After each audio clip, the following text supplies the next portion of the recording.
My father demanded I attend my golden brother's wedding, threatening to cut my tuition. They were shocked when I revealed I earned more than him. My father has always treated me as the child in the family that is overlooked. He was simply infatuated with my brother. He continues. You know what? I don't care if you got accepted to some prestigious college. You have to go to the local college because we don't want your brother to be jealous of you. So, you know what, guys? I pretended everything was fine. I replied, you know what, Dad? Okay, fine. I'll go to that college on one condition: I get to stay in the dorms. So, I lied to him. I pretended to reside in the dorms and attended the prestigious college on a scholarship he was unaware of. But when he finds out, he will erupt. What would you do if the people who had hardly noticed your presence for 3 years suddenly asked you to show up and act like a family member for one day? That would be a very hard scenario, right? I mean, it's always going to be like that with family, especially my own. Let me start at the beginning. My name is Jonas, and if you haven't figured by now, my family is quite dysfunctional. I mean it. That is, if it can even be considered a family. What do you name the individuals who gave birth to you but then abandoned you when they discovered a better version of you? Can that even be considered family? Instead than going in circles, let me state it clearly. I could have had a happy family if my parents had treated both of their children equally. But, no, my parents are a bunch of biased jerks who have been treating me as background noise for as long as I can remember, all because my brother Roman was the healthier kid. I mean, Roman was one of those healthy, adorable infants who drew everyone's attention in an instant, whereas I was the scrawny, average-looking one that no one wanted to hold. But should these things influence parents so profoundly that they begin to differentiate between their children? It shouldn't, right? But it was different for my parents, Patrick and Marin. Within a month of Roman's birth, he had become their golden kid, the infant who received universal adulation. I mean, he wasn't outstanding. He was merely the more attractive one, the main character, so everyone was drawn to him, whilst I was usually the supporting character, standing in the background, forgotten.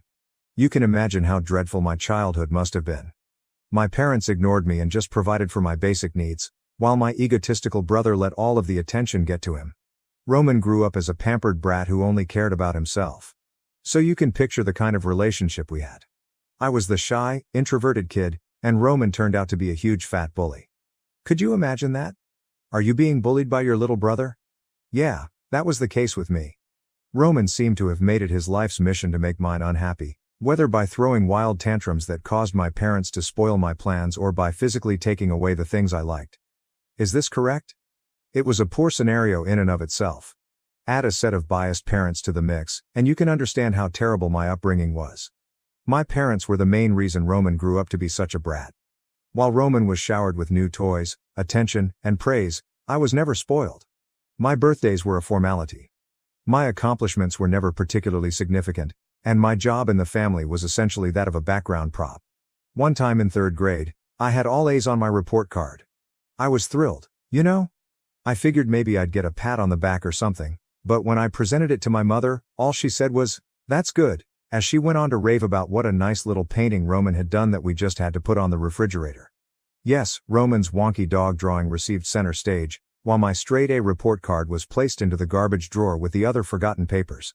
So you know how things were. I felt like the neglected report card, while my brother was lauded for everything. But it wasn't just the small stuff. Oh no. Roman got to decide where we went on family trips, what we ate for dinner, and what we watched on television. Every time I attempted to select something, I was turned down. And that idiot Roman rubbed it in my face to the fullest extent possible. He was the king, and I was nothing more than his servant. So I guess you can see why I wanted to flee this hellhole as soon as I could. And I even had the perfect opportunity. I was looking to pursue a bachelor's degree and was awarded a scholarship to one of the world's finest institutions. It was a very prestigious college, the kind that assures a good career for its students. Getting a scholarship there? Oh, that is a dream. But here's the catch. It was many states away.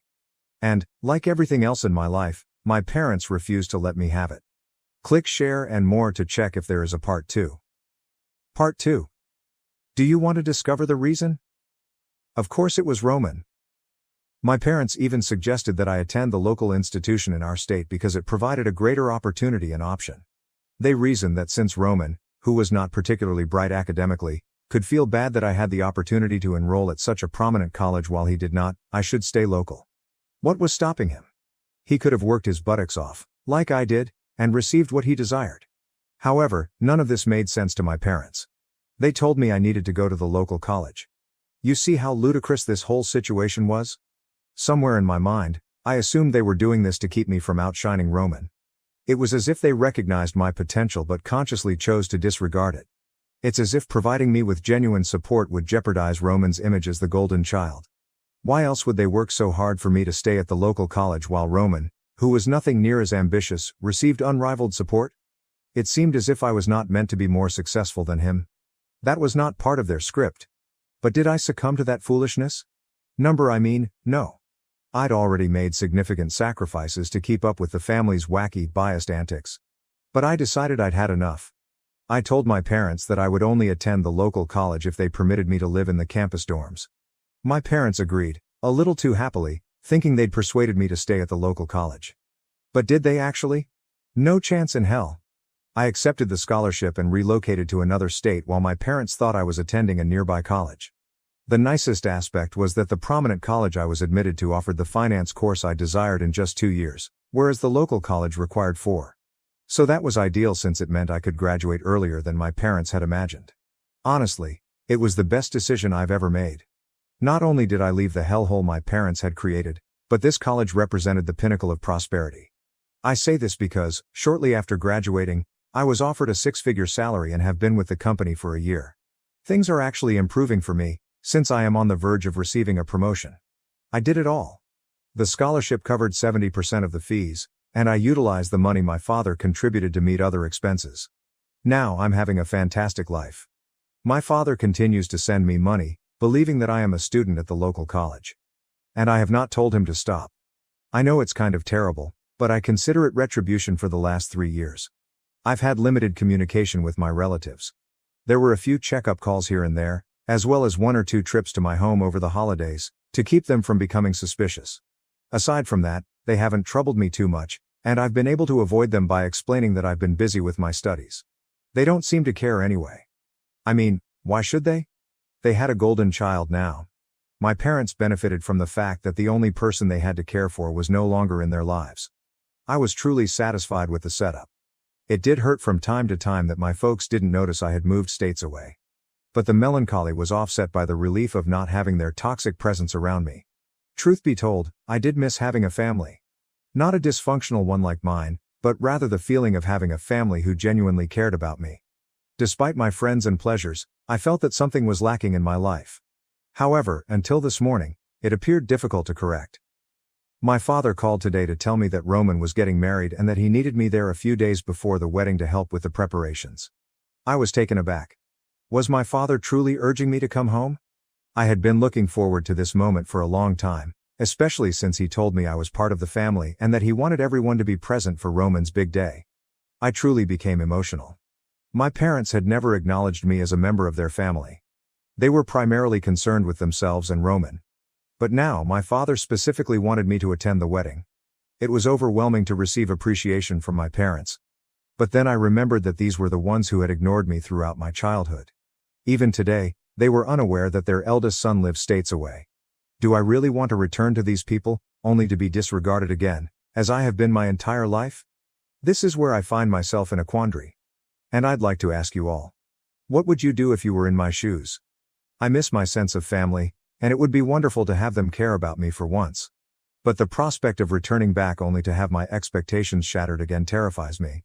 Should I accept their invitation and attend my brother's wedding solely for the sake of family? Or should I stick to my commitment to live far away from them and not allow them to hurt me again? Before we get into that, it's been 2 days, and I've had plenty of time to consider what I should do. In the end, I decided to keep my peace. Even though some of you may disagree with my decision, I elected not to accept my father's invitation to Roman's wedding. And honestly, it feels like the best decision I have ever made. Spoiler alert, my parents haven't changed and never will. Let me continue where I left off in my initial post. After some thinking, I texted my father, just saying that I wouldn't be able to make it. There is no lengthy explanation, no excuses. To be honest, I was not going to come. I expected some reaction, but I didn't expect the manipulation to start so early. Within an hour, my phone was flooded with text messages. First, my mother attempted to guilt trip me. She inquired if I truly wanted to miss Roman's special day. If I wanted to be that brother. And how disappointed Roman would be if I wasn't present. She went on to say how much it would mean to Roman if his older brother was there. Really? She also attempted to play the game in which you only got one family card. But here's the thing, Roman's big day meant nothing to me. Because Roman had never cared about any of my significant occasions. Not one. And yes, you only have one family. Part 3. But only if they behave appropriately, you know? So I informed my mother the same thing, I was not coming. When guilt-tripping failed, my father resorted to his own bizarre tactics. He attempted to keep it calm at first, stating things like how families should stick together on situations like these. When I still didn't move, he decided to play dirty. He called and stated that if I didn't show up for Roman's wedding, they would cease paying my tuition costs. He stated they couldn't afford for people to gossip about how one of their sons wasn't present at such an important event. Essentially, they wanted to maintain the appearance of a happy family for their friends and neighbors. As is customary, everything revolved around appearances. Not about me. Not about Roman. But what about how the family was perceived by others? That's when I really lost it. I mean, how selfish could somebody be? Threatening to cease paying my education expenses just so I may attend a wedding. It was incredibly foolish. Even more so given that I didn't care about any of the money they handed me. I responded by telling my dad, "Go ahead. Stop paying the college fees. I'm not coming to the wedding, and nothing you say or threaten will change that." I still hadn't told them that I had graduated a year ago and was living states away with a six-figure salary and a life they could never have provided me. I didn't want them to know how good my life was or where I was because they would ruin everything that was going well. I know I have to tell them the truth, and I will do so shortly. But right now, I was having fun. My unwillingness to attend my brother's wedding, despite my father's warnings, enraged him. He spoke about how ungrateful I was. How I've always been difficult. And how Dad planned to withdraw my name from the local college to teach me a lesson. He said it as if it were a huge threat, as if being pulled from a place I'd never even been to would destroy me. He had no idea that the truth was just the opposite.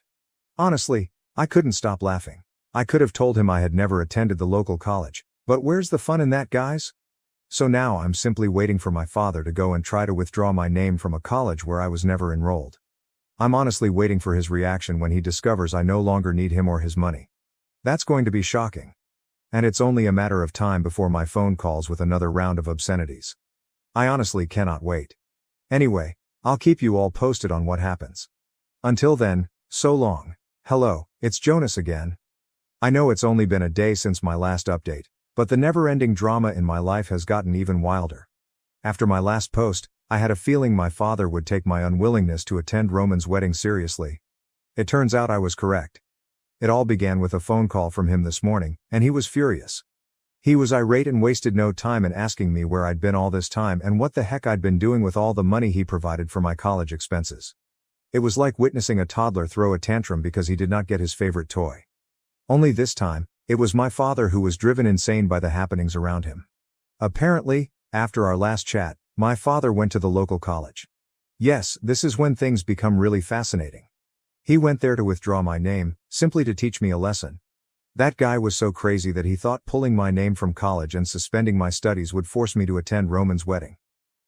Clearly, he was wrong. So, obviously, when my father went to the local college, he was in for a huge surprise. The local college had no record of my enrollment. It must have been quite the spectacle. My father stood there, attempting to cancel my registration when Jonas was not present at college. I bet the revelation hit him like a blow to the belly. During our call, his bitterness over his momentary humiliation at college was evident.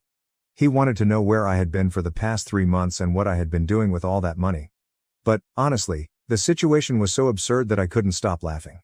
After more harsh remarks from my father and some waiting on my part, I decided to tell him the whole truth. I told him that I had graduated on a scholarship a year ago and that the money he had been giving for my college tuition had been extremely helpful. Then I dropped the larger bomb. I informed him that I now had a 6-figure salary and was making more than him. When he inquired whether I was kidding, I could tell he was disappointed. But he realized it wasn't a joke.